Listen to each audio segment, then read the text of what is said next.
Hi everyone, I'm EJ. This is NonCompete. I apologize for rushing this video out at the last minute. It won't be scripted. It'll be very lightly edited.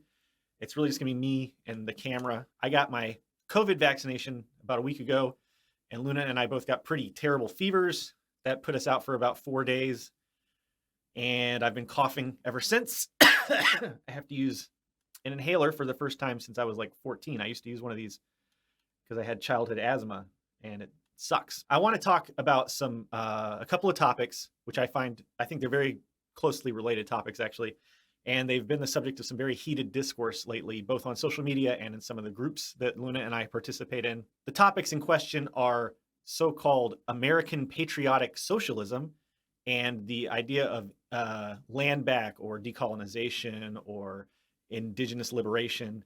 Both of these subjects have really blown up on Twitter, in live streams, all over the internet, all over the leftosphere, whatever you want to call it.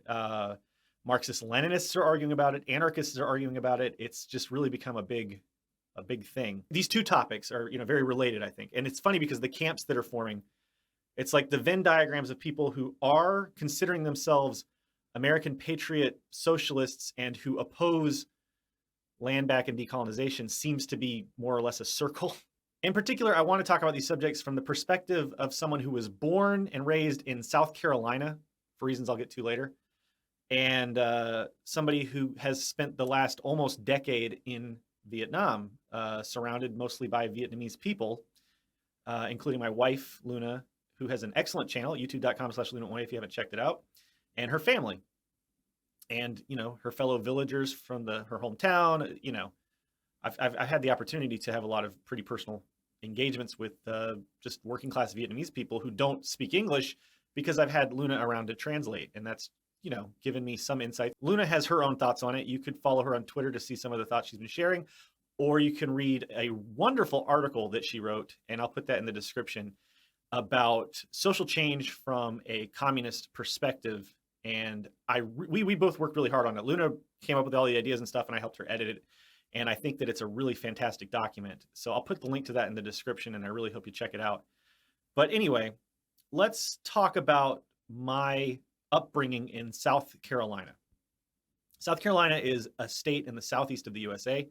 It is one of the most conservative states in the country, but certainly the history of South Carolina is extremely reactionary. It's the birthplace of the Civil War. It was the ideological center of slavery. So the people who were developing mudsill theory and the theories that justified human chattel slavery were largely South Carolinians. You had Calhoun, Hammond, lots and lots of terrible people who came up with terrible ideas and ideology to justify some of the most brutal conditions that human beings have ever lived in, the chattel slavery of the United States of America, and especially the South. So there was a civil war over the subject of slavery, and the Confederate battle flag, from the time that I can first remember anyone talking about politics, has been a hot button issue in South Carolina. There are a lot of Southerners, and there are a lot of South Carolinians who really have a strong attachment to the Confederate battle flag. Of course, these are almost exclusively white Southerners. Black people in the South do not typically appreciate the Confederate battle flag for reasons that I hope are obvious. Growing up, I've had family members, I've had neighbors, I've had teachers, I've had all kinds of people in my life who display the Confederate flag very proudly, often with the slogan, "Heritage, not hate." And the idea is that the flag doesn't represent slavery or the other brutal practices of oppression, the slaughter of indigenous people by Southerners, et cetera, et cetera. It represents heritage and the good parts of being a Southerner, the family lineage, because, a lot of people in the South have family who fought for the South in the war, their ancestors, and they're proud of those people. And, the Civil War in the USA wasn't really that long ago. It ended in 1865 I knew people growing up who had grandfathers and great-grandfathers who were alive during the Civil War. I also have met a few people who had grandfathers and grandfathers who were enslaved. So it really wasn't that long ago. There is a strong sense of that history that's very personal for a lot of people in the South. And so there has been just so much controversy my whole life about the Confederate battle flag that it flew over the State House for most of my life. And then at one point, they voted to take the flag off of the top of the State House, and instead they moved it to this monument, the Confederate Battle Monument, which is right in front of the State House. So it was like they had the victory of taking it down from the top of the State House, but it actually became much more prominent. So now if you drove down Gervais Street, which is like the main street of Columbia, where the State House is like right there front and center. So instead of seeing like this little dot, like postage stamp size Confederate flag on top of the State House, now you've got this big ass monument version of the Confederate flag that's way more in your face. So it was kind of like a really sneaky thing they did with that. But anyway, I mean, even if they take it completely away from all the government buildings and stuff, you still see it everywhere in South Carolina. You see it on trucks, you see it on shirts, you see it on billboards, you see it on corporate advertising sometimes.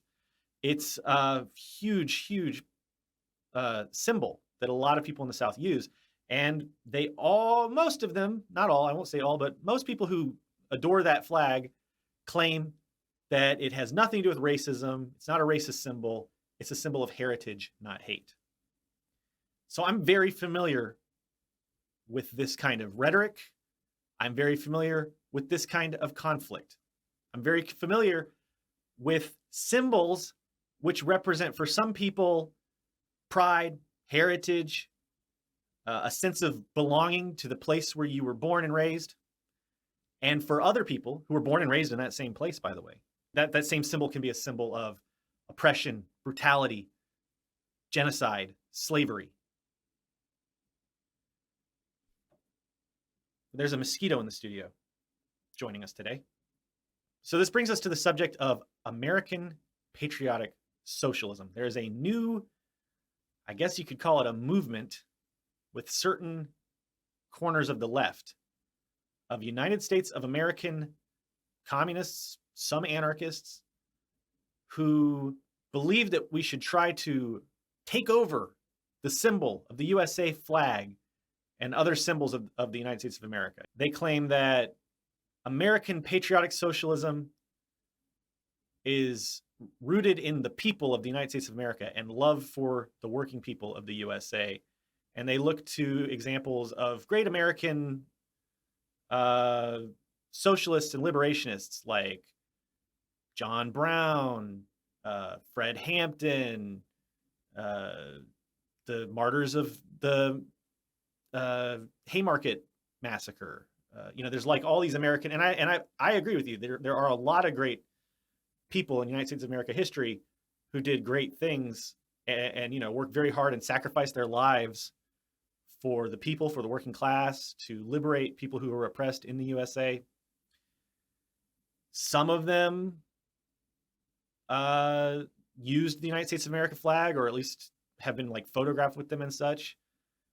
And so these American patriot socialists say that what we need to do is take command of the imagery of the United States of America flag and all the other symbols of the USA. And then that's the best strategy forward for creating and building a successful communist movement in the USA. I feel like I've seen too much to hold this view.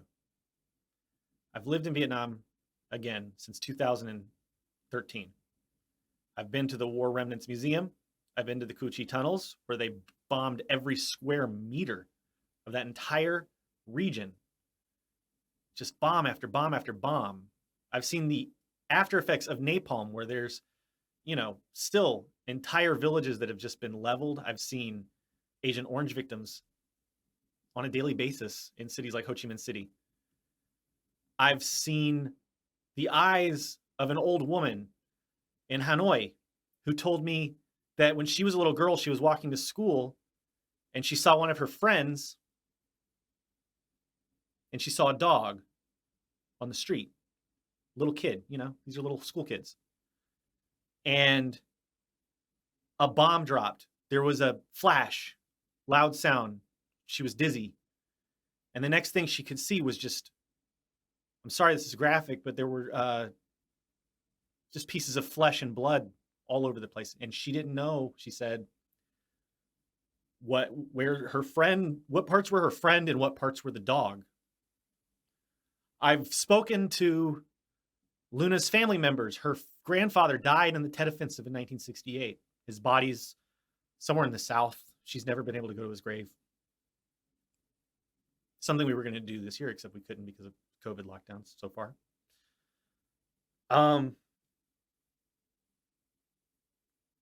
I've seen the suffering of the people of Vietnam that the USA committed. You know, I've read the stories about the My Lai massacre, the gang rapes, the child prostitution that American officers just stood by, passively observed, or even encouraged sometimes. I've read the statements of the presidents who oversaw the war, the generals, the officials. I've talked to United States of American war veterans. Most of them oppose the war today. Some of them said some really disgusting things to me about Vietnamese people. What's my point? I didn't have this perspective growing up in the USA, you know? I didn't know these people as human beings. They were abstract. I had textbooks. I went to the library. I read a lot of books about war when I was a kid. I was kind of into like the military and stuff like that when I was a kid. I remember when I was in elementary school, the first time I saw the picture of the little girl who was the napalm victim. They were all running in terror and the look of horror on her face. You know, she wasn't wearing any clothes. I was a child when I saw this, and it just shocked me so much. And I read the little caption underneath that photo, and it said that the USA had like attacked her village, and that's what she was running from. I don't know how old I was, 7, 8, 9 or something, but that picture has always been with me. So disturbing. Coupled with that text that said that the USA, my country that I stood up and did the Pledge of Allegiance for, to that flag every day, had done that to that little girl who was probably about my age, you know, when I looked at the photo for the first time. I could see her. I could see in her the little girls I went to school with, you know. It was the first time, probably the first glimpse at the humanity of the Vietnamese people I ever got in my life. And it was a major source of cognitive dissonance, because for the rest of my school year career, you know, as a middle school, high school, et cetera, anytime we talked about the Vietnam War, that image kept coming back to my mind. This may seem like an appeal to emotion, and I'm sure some people will couch it that way. But this is just one small sampling of the genocidal brutality that the state, the bourgeois state that is the United States of America, has willingly enacted all around the world since its inception. The chattel slavery that took place in South Carolina. I've been inside the slave quarters. I've seen exactly what their living conditions were like. I've been to Philadelphia. I've seen the spot on the ground where Benjamin Franklin's slaves resided. I've been to the Cherokee Museum in North Carolina and seen all the brutality that the Cherokee went through. It's happening now. They're bombing children now. They're bombing innocent people now. Drone striking. The CIA is trying to destabilize places now. I don't want anything to do with the United States of America. I don't want to be a citizen of the United States of America. I don't want the United States of America, the bourgeois state of the United States of America, to succeed in its agenda, because the agenda of the United States of America, which is controlled not by the people of the USA, but by a ruling class which has known nothing but dominance and dehumanizing destruction for hundreds of years. I don't have any affinity with that polity anymore. I don't want to be a United States of American. When I see the flag now, which I used to love, by the way, I did. When I was a kid in school, I would stand up and say the Pledge of Allegiance and believed it in my heart. You know, I tried really hard to it was almost like a prayer thing for me sometimes. My Father was in the military, you know, and I thought it was I thought we lived in the greatest country in the world. I've talked about this on the channel many times, but I don't love the USA anymore, and I don't love its symbols. The flag itself, look at it. What is it? 13 stripes to represent the 13 original colonies. What were the 13 original colonies? They were mercenary business ventures, embryonic forms of capitalism, certainly colonialism, that exploited indentured servants, indigenous people, human slaves imported from Africa. Everyone that built those colonies was exploited. When those colonies came together to form a union, a United States of America, that entity, who were the people in charge of that operation? White landowning slave owners and white landowning people who were comfortable negotiating with slave owners and working with them and compromising with them, and comfortable with accepting slavery in that union. These were oligarchs. These were plutocrats. These were not heroes. These were monsters. Benjamin Franklin was a monster. He owned human slaves. Thomas Jefferson was a monster. He owned and, sexually exploited little girls that were human slaves. These people, I don't want anything to do with them. It goes beyond ideological difference. It goes deep into the darkness that human beings are capable of. And I want nothing to do with them. Now, the symbol resonates, right? Americans love the flag. We love the flag. I did when I was a kid. I'd already said that. So perhaps it's a great strategy to drape yourself in the flag. Maybe put an American flag on this shoulder, hammer and sickle on this shoulder, big anarchist symbol right here.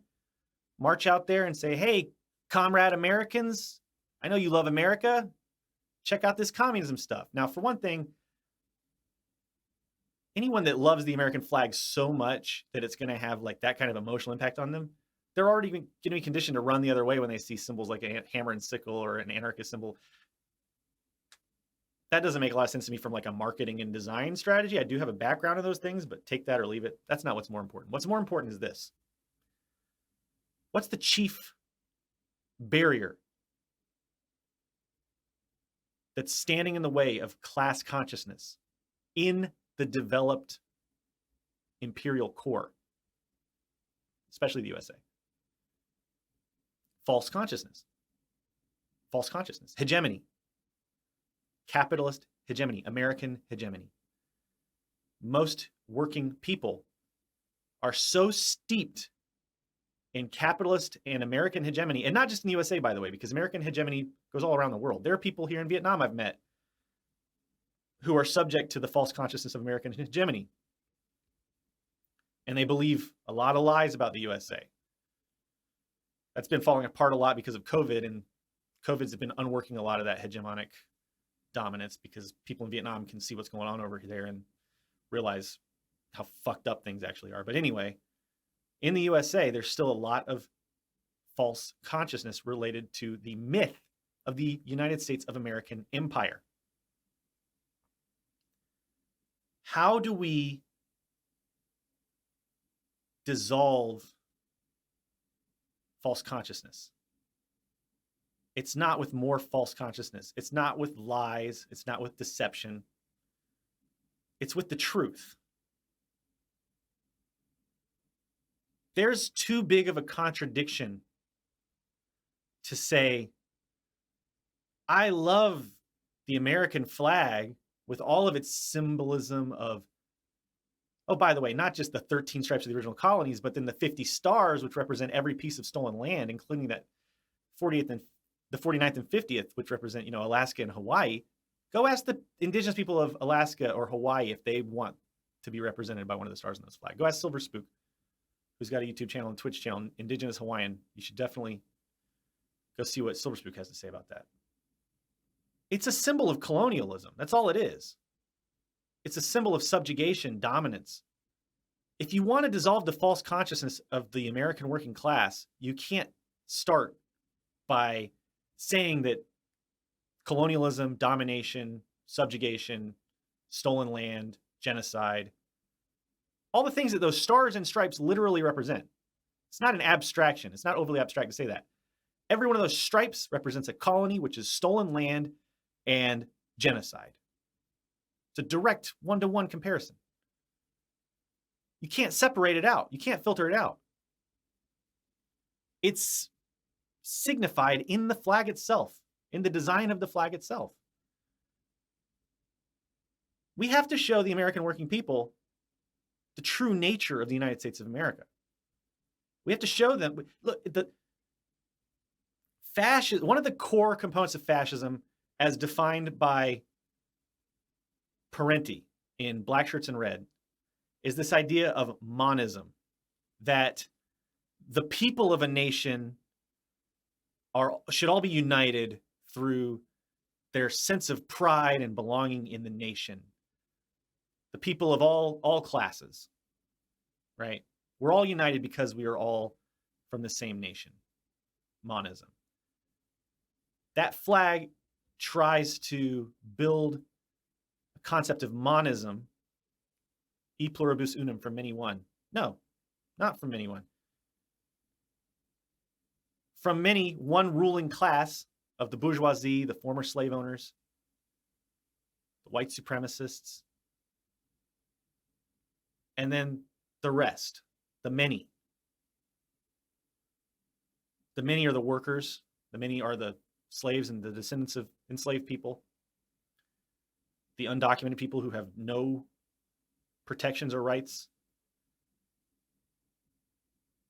the indigenous people who have just been slaughtered, had every treaty we've ever had with them broken, treated like garbage, and they're on their own land, you know? That's what the reality of the USA is.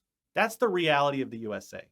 And then there are all the other fractions and divisions within the working class, which the United States of America, as a state, as a polity, as an entity, as an institution, has intentionally stoked for centuries. The state built police forces to catch slaves. The state built police forces to bust up unions and immigrants who were trying to collectivize in their workplace. The state built genocide apparatuses to cleanse the land of indigenous people, send them onto other lands, and then break treaties over those lands and send them all over the place, separate them, destroy entire civilizations. That's what the state has done since its conception. And that flag represents the state of the USA. There are so many other symbols that we could use. Powerful symbols. Symbols that could resonate. That don't come from a genocidal elite class of plutocrats who have lied to, fractured, aggressively attacked the working class, the proletariat of the USA since the very beginning. I believe in anti-patriotism for the people of the United States of America. Now, my partner Luna has a great video on nationalism in colonized nations. Ireland, Vietnam, Hawaii, etc., etc., etc. I will put a link to that in the description. And I happen to believe in that conception of nationalism. Please, this is a shorthand. I would really rather you watch the whole video if you want to understand this. So if you just go and comment in the comments about what I'm about to say and you haven't watched the video, I'll know, because she explains it very, very well. But the basic idea of like indigenous liberation or indigenous nationalism is self-determination and autonomy within your nation, which was essentially stolen from you by colonizers, such that you can build up your own people and restore your people back to the way they were before they were attacked by colonialism, bring them back, into our current age, with an eye towards internationalism and eventually dissolving all boundaries and borders and creating an international community without national divisions, right? So it's a dialectical process where first we have to, and Marx said this in the Communist Manifesto, we have to first settle the matters with the bourgeoisie in our own nation, and then we start working towards internationalism. So that is a form of nationalism that I'll let Luna describe in her video if you want to learn more about that. Let's talk about nationalism in colonizer countries, in the imperial core. Now, how this applies to Europe or, like countries like that, I'm not even going to begin. I mean, I know a little bit about Ireland stuff. I'm going to talk about the USA. And this probably mostly applies to Canada too. Maybe even Australia. I don't know enough about Australia. But in the imperial core of the USA, I am an anti-nationalist. Because the United States of America is a prison of nations. Indigenous nations, black people who were taken away from their land, and they now have no conception of their own histories. They are in the prison of nations. I don't want the United States of America to exist anymore. I don't want to have that nationality. It's an albatross around my neck. I want that nation, the United States of America, that colonizer nation, which began as a brutal collection of mercenary business ventures that then grew into an empire which terrorizes the world. The largest terrorist organization in the history of the world is the United States military. I want that state to fail. I want it to fail. I want it to collapse. I don't want it to collapse violent. Like, I hope we can avoid violence. I hope that we can do it in a peaceful way. I've got a lot of videos about nonviolent forms of revolution. Put those links in the description, sure. But I want the United States of America gone. I don't believe that you can just start pulling the levers of the state and transition something that has been only ever built and designed for mass oppression. I don't think that we can just resurrect that. I just don't think that. And I don't want those symbols around anymore. I want them gone. I'm saying that as somebody who grew up loving the United States of America. Don't anymore. I want them gone. I am a defeatist as far as the USA goes. Because the USA exists as a fiction. Everything about it is a lie. And it's not a nation of the working people. It's not a nation for the working people. It's a nation of oppressors and capitalists and murderers, mass murderers. Pure and simple. That's all it is. I'm a defeatist of the United States of America. I'm an anti-patriot. I'm an anti-nationalist. I'm only a nationalist in the sense that I believe that the nations which are currently confined in the prison of nations that is the United States of America deserve their own autonomy and self-determination. And that brings us to the subject of land back and decolonization. Now, this is something that I'm not going to get into in detail, but I really, really encourage you to read the article that I'm going to put in the description and in the pinned tweet. It's an article that Luna wrote. I did help her with it, but she came up with all the ideas, and it's just brilliant. And it talks about why communists should be concerned with land back and decolonization. Check that out if you get a chance. I'm going to wrap this video up now. I might touch on this topic in a future video that's like more polished and edited and put more into the script.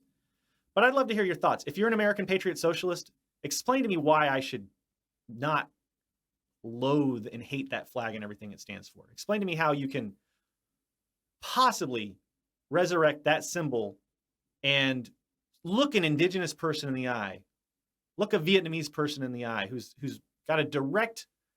a direct victim of our empire. How can you look them in the eye and call them comrade if you're going to fly that flag? Which, think about what that flag means to them. Do you want to unite the people or not? And how can you build class consciousness rooted in false consciousness in American hegemony? Explain that to me in the comments. I'd love to hear it. And don't give me any bullshit, because I'm telling you right now, it's a very flimsy argument to say like, oh, people love the flag, therefore if we use the flag, then people will love communism. That's ridiculous. I'm sorry. That's an absurd. You're going to have to do better than that.